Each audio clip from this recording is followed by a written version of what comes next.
Again, you can start. Shall we start now? ओम श्री परमात्मने नमः। श्रीमद्भगवत गीता अथ त्रयोदशोऽध्यायः। क्षेत्र क्षेत्रज्ञ विभाग योगः। श्रीभगवानुवाच इदं शरीरं कौन्तेय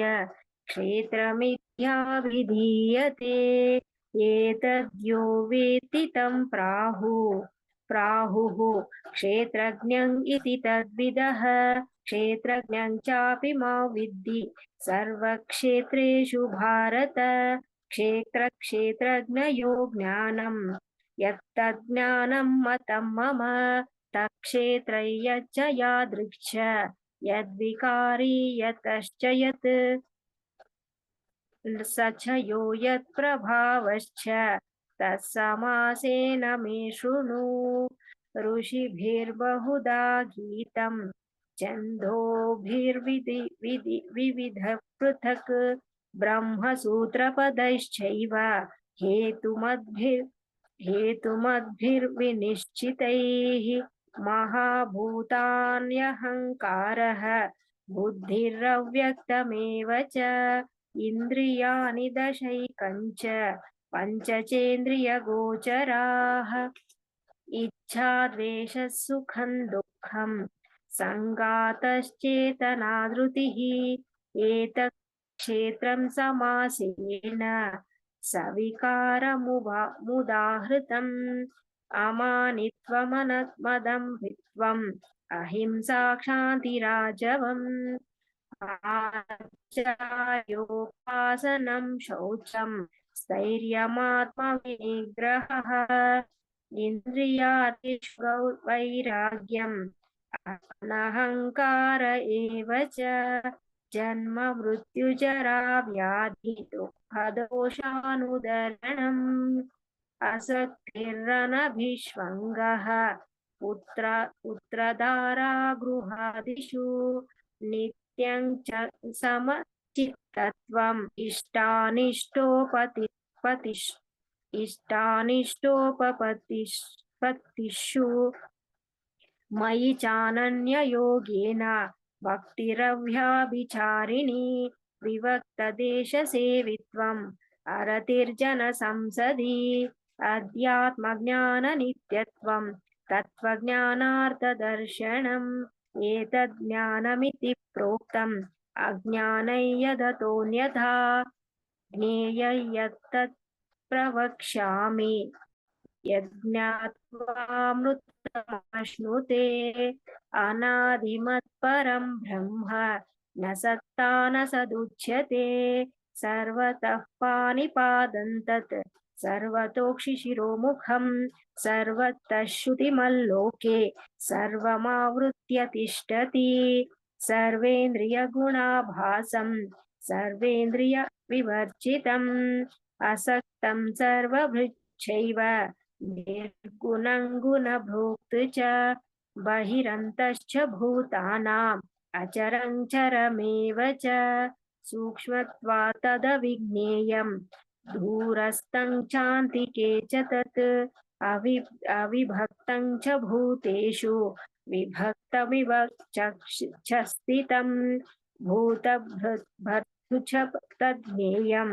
ग्रसिष्यु प्रभविष्णु च ज्योतिषामपि तज्ज्योतिः तमसः परमुच्यते ज्ञानं ज्ञेयं ज्ञानगम्यं हृदि सर्वस्य विष्ठितम् इति क्षेत्रं तथा ज्ञानं ज्ञेयं चोक्तं समासतः मद्भक्त एतद्विज्ञाय मद्भावयोपपद्यते प्रकृतिं पुरुषं चैव विद्यानादि उभावपि विकारांश्च गुणांश्चैव विद्धि प्रकृतिसम्भवान् कार्यकारणकर्तृत्वे हेतुः प्रकृतिरुच्यते पुरुषः सुखदुःखानां भोक्तृत्वे हेतुरुच्यते पुरुषः प्रकृतिस्थो हि भुङ्क्ते प्रकृतिजान् गुणान् कारणं गुणसङ्गोऽस्य सदसद्योनिजन्मसु उपद्रष्टानुमन्ता च बद्धा भोक्ता महेश्वरः परमात्मेति चाप्युक्तः देहेऽस्मिन् पुरुषः परः य एवं वेत्ति पुरुषं प्रकृतिं च गुणैः सह सर्वथा वर्तमानोऽपि न स भूयोऽभिजायते ध्यानेनात्मनि पश्यन्ति केचिदात्मानमात्मना अन्ये साङ्ख्येन योगेन कर्मयोगेन चापरे अन्ये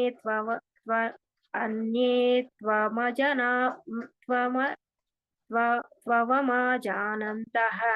श्रुत्वानेभ्य उपासते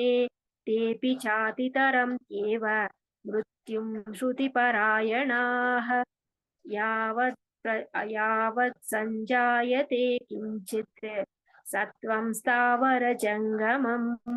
क्षेत्रक्षेत्रज्ञसंयोगात् तद्विद्धि भरतर्षभ समं सर्वेषु भूतेषु तिष्ठन्तं परमेश्वरं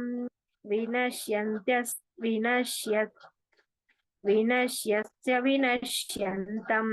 यः पश्यति स पश्यति समं पश्यन् हि सर्वत्र समवस्थितमीश्वरं न हि नस्त्यात्मनात्मानं ततो याति पराङ्गतिं प्रकृत्यैव च कर्माणि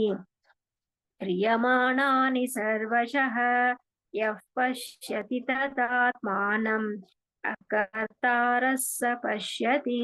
यथा भूतपृथक् एकस्तमनुपश्यति तत् एव च विस्तारं ब्रह्म सम्पद्यते तथा अनादित्वा निर्गुणत्वात् परमात्मायमव्ययः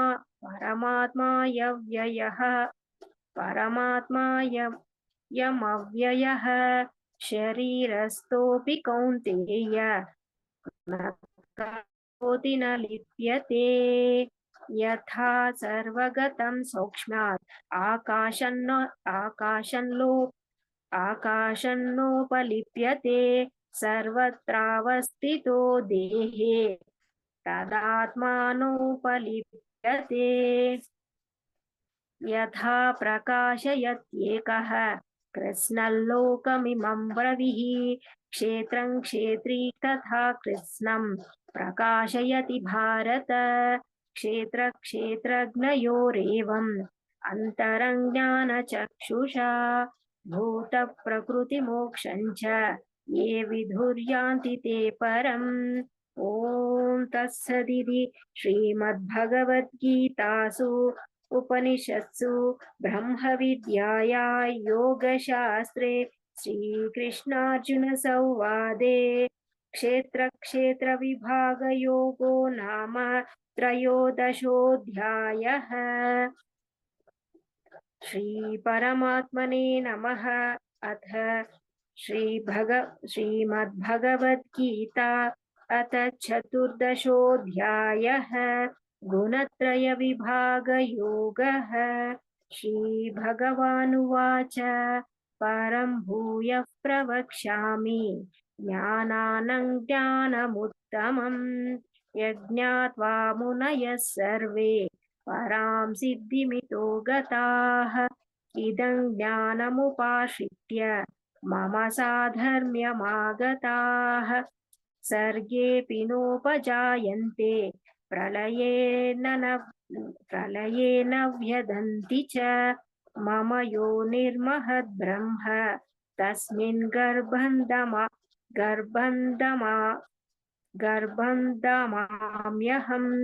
सम्भवः सर्वभूतानां ततो भवति भारत सर्वयोनिषु कौन्तेय मूर्तयः सम्भवन्ति याः तासां ब्रह्म महद्योनिः अहं बीजप्रदः पिता सत्वं रजस्तमयिति गुणाः प्रकृतिसम्भवाः निबन्धन्ते महाबाहो देहे देहिनमव्ययम् तत्र सत्त्वं निर्मलत्वात् प्रकाशमनमयम्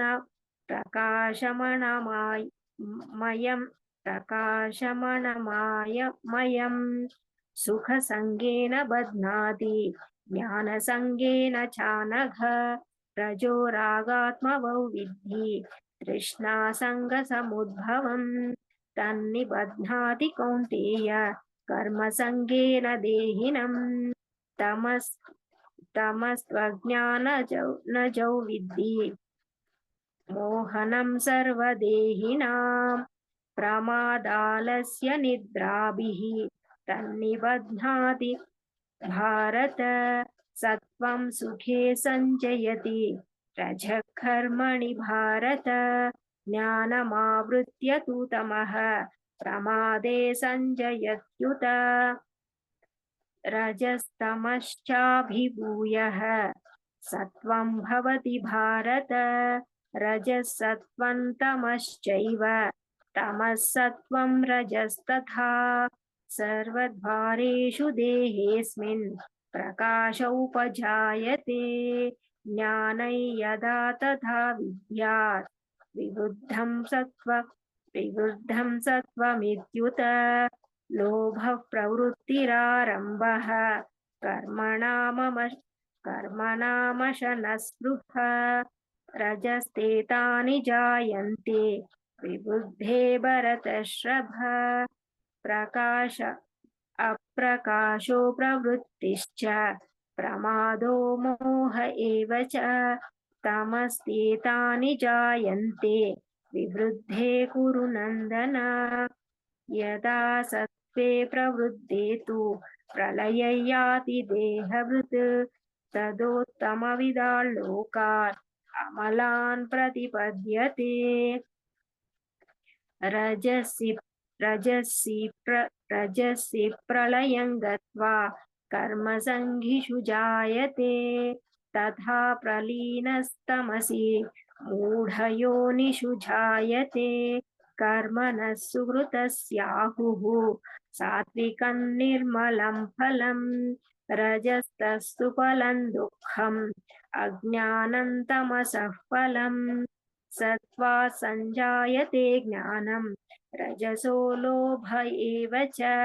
प्रमादमोहौ तमसः भवतो ज्ञानमेव च ऊर्ध्वं गच्छन्ति सत्त्वस्ताः मध्ये तिष्ठन्ति राजसाः जगन्यगुणवृत्तिस्ताः अधो गच्छन्ति तामसाः ज्ञानं गुणेभ्यः कर्तारं यथा द्रष्टानुपश्यति गुणेभ्यश्च परं वेत्ति मद्भावं सोऽधिगच्छति गुणानेतानतीत्यैत्रीन् देहि देहसमुद्भवान् जन्म मृत्युजरा दुःखैः विमुक्तो मृतमश्नुते अर्जुन उवाच कैर्लिङ्गस्त्रीन् गुणानेतान् अतीतो भवति प्रभो किमाचारः कथं चैतान् त्रीन् गुणानतिवर्तते श्रीभगवानुवाच प्रकाशं च प्रवृत्तिं च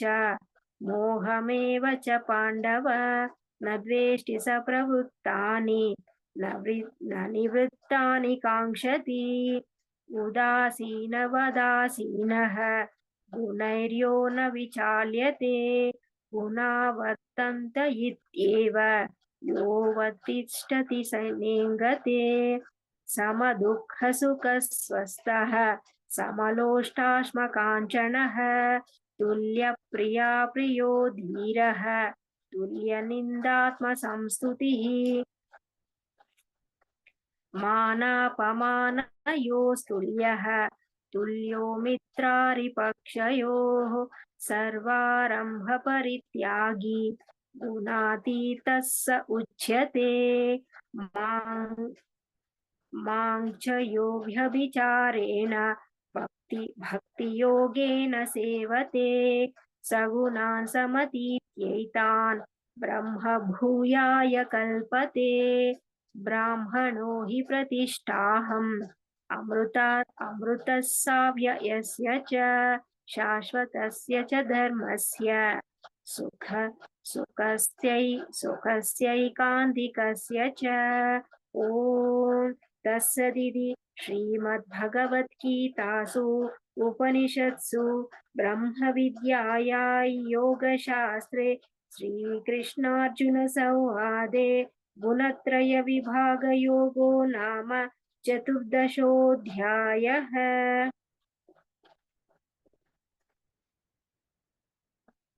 ओम श्री परमात्मने नमः। अथ श्रीमद्भगवद्गीतासु अथ पंचदशोऽध्यायः पुरुषोत्तमयोगः। श्रीभगवानुवाच ऊर्ध्वमूलमधः शाखम् अश्वत्थं प्राहुरव्ययम् छन्दांसि यस्य पर्णानि यस्त्वौ वेद स वेदवित् अधोचत्वं प्रसुता तस्य शाखाः गुणप्रवृद्धा विषयप्रवालाः अधश्च मूलान्यनुसन्ततानि कर्मानुबन्धीनि मनुष्यलोके न रूपमस्येह तथोपलभ्यते नान्तो न चादिर्न न च सप्रतिष्ठा अश्वत्थमेनं सुविरूढमूलम् असङ्गशस्त्रेण दृढेन चित्वा ततः पदं तत्परिमार्गितव्यम् यस्मिन् गता न निवर्तन्ति भूयः चाद्यं प्रसुता पुराणी निर्माणमोहाजितसङ्गदोषाः अध्यात्मनित्या विनिवृत्तकामाः द्वन्द्वैर्विमुक्ता सुखदुःखसङ्घैः गच्छन्त्यमूढाः पदमव्ययं तत् न तद्भासयते सूर्यः न शशाङ्को न पावकः यद्गत्वा न निवर्तन्ते तद्धाम परमं मम ममैवांशो जीवलोके जीवभूतः सनातनः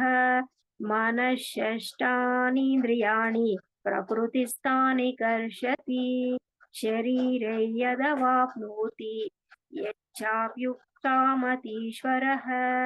गृहीत्वैतानि संयाति वायुर्गन्धानि वाशयत् श्रोत्रं चक्षुस्पर्शनं च रसनं घ्राणमेव च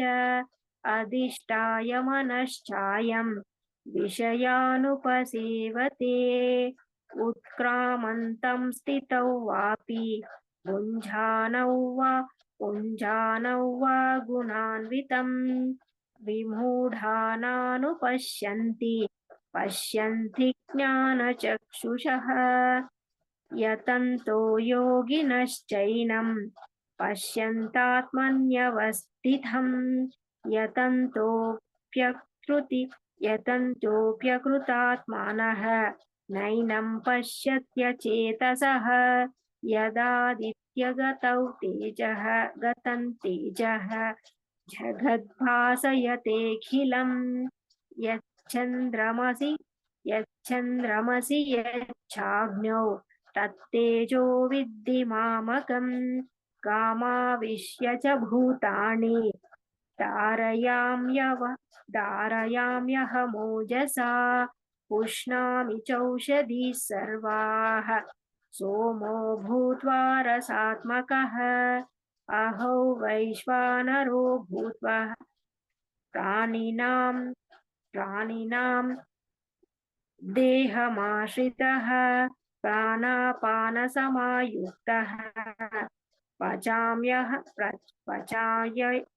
पचाम्ययं चतुर्विधम् सर्वस्य चाहं हृदि सन्निविष्टः मत्तस्मृतिर्ज्ञानमपोहनं च वेदैश्च सर्वैरहमेव वेद्यः वेदान्तकृद्वेदविदेव चाहम् द्वामिमौ पुरुषौ लोके क्षरश्चाक्षर एव च क्षरः सर्वाणि भूतानि कूटस्थोऽक्षर उच्यते उत्तमः पुरुषस्त्वन्यः परमात्मेत्युदाहृतः यो लोकत्रयमाविश्य बिभर्तव्य ईश्वरः अक्षरादपि चोत्तमः अतोऽस्मि लोके वेदे च प्रतितः पुरुषोत्तमः यो मामेवमसम्मूढः जानाति पुरुषोत्तमं स सर्वविद् भजति मां सर्वभावेन भारत इति गुह्यतमं शास्त्रम् इदमुक्तं मया नघ एतद्बुद्ध्वा बुद्धिमान् स्यात् कृतकृत्यश्च भारत ॐ तत्सदिति श्रीमद्भगवद्गीतासु उपनिषत्सु ब्रह्मविद्यायां योगशास्त्रे श्रीकृष्णार्जुनसंवादे पुरुषोत्तमयोगो नाम 15ोऽध्यायः। धन्यवादः।